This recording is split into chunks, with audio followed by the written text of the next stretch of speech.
Hey everyone, here we are again going ahead and do another movie review.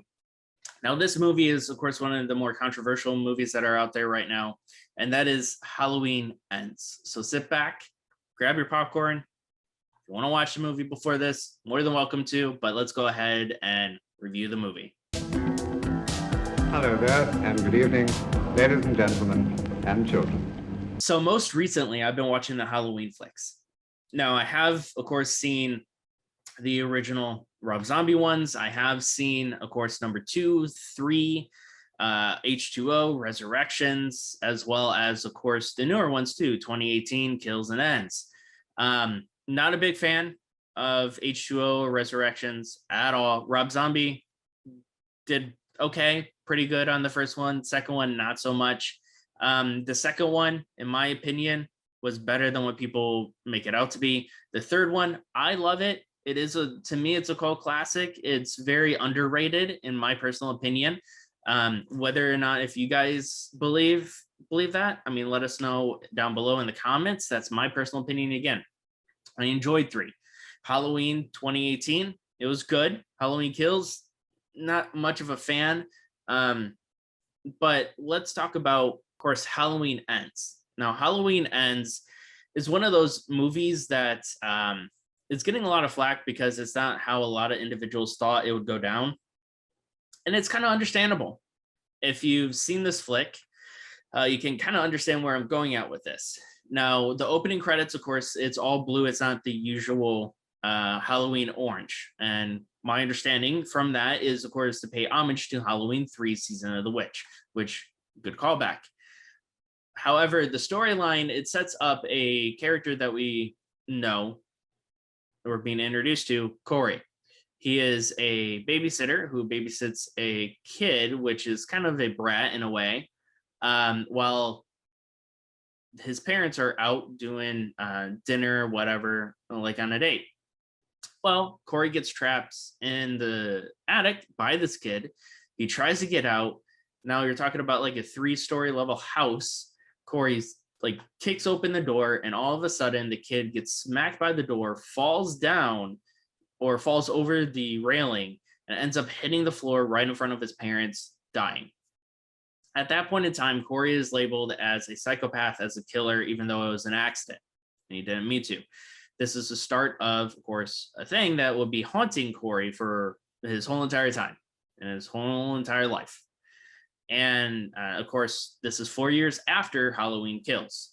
So, of course, we all know that Halloween Kills, the town kind of went rampant on Michael Myers himself in terms of beating the crap out of him.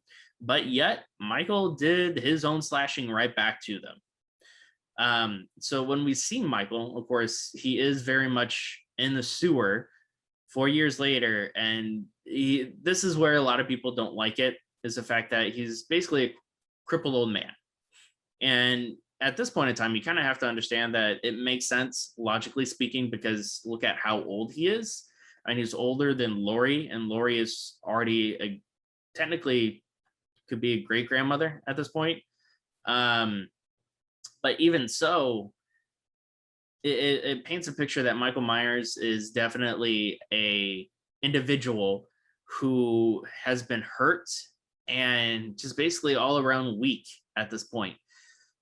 He gets Corey as a protege. Not going to say how he gets to that point because it's a lot to cover, but basically it carries on to that premise of that evil can transfer, because Corey looks into Michael Myers' eyes, and that's how he kind of gets personaed as the killer, or gets that evil into his embodiment. Very similar to how it's explained in Halloween 2018.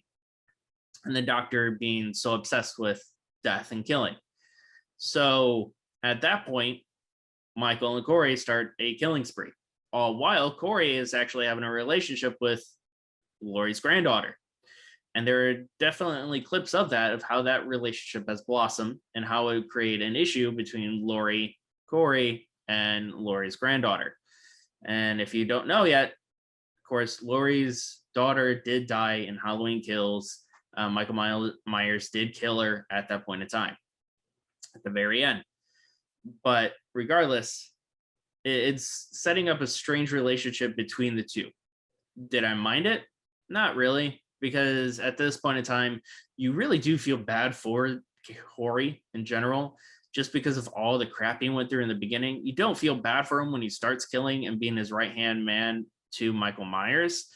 So at that point, you don't really start to feel bad. Now, I will say he does have the most brutal deaths in this movie, um, for sure. I mean, as far as the DJ goes, as far as the whole torch to the mouth, like it got brutal. And really, those two scenes, though, the other ones are just basic killings that you usually see in all horror movies. But regardless, at the very end, you do get a showdown between Laurie and Michael. And it's a showdown that all of us have been waiting for, obviously. We've been waiting for this since Halloween of 2018. And it provides. It definitely provides and it gives. Now, if you don't know already, in my stance, though, technically with this series, it could have ended with 2018. Him dying in the fire, good to go. But they continue with the story. But even then, it provides a fight between Laurie and Michael that is well deserved, especially throughout all these years of having to deal with Michael.